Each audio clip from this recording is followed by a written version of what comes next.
সংসদ সদস্য হিসেবে শপথ নিয়েছেন কংগ্রেস নেত্রী প্রিয়াঙ্কা গান্ধী। বৃহস্পতিবার বেলা 11টার দিকে শপথ নেন তিনি। প্রিয়াঙ্কার শপথের মধ্য দিয়ে গান্ধী পরিবারের 3 জন সংসদের সদস্য হলেন। কেরালার ওয়ানার আসনের উপনির্বাচনে জয়ের সুবাদে সংসদ সদস্য নির্বাচিত হন প্রিয়াঙ্কা।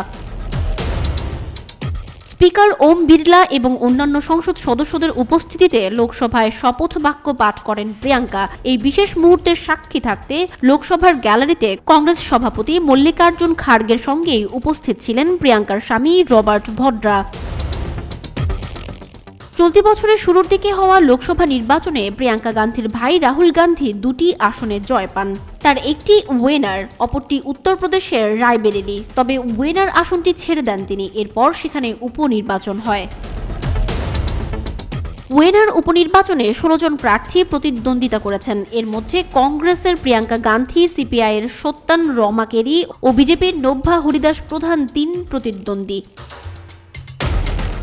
রাজনীতিতে প্রিয়াঙ্কার অভিষেক ঘটেছিল অনেক আগেই। বহু নির্বাচনী প্রচারে তাকে দেখা গেছে, তবে আগে কখনো নির্বাচনে লড়েননি তিনি। গত 13 নভেম্বর একাধিক রাজ্যের বেশ কয়েকটি বিধানসভার পাশাপাশি লোকসভার ওয়েনার আসনে নির্বাচনে ভোট গ্রহণ করা হয়।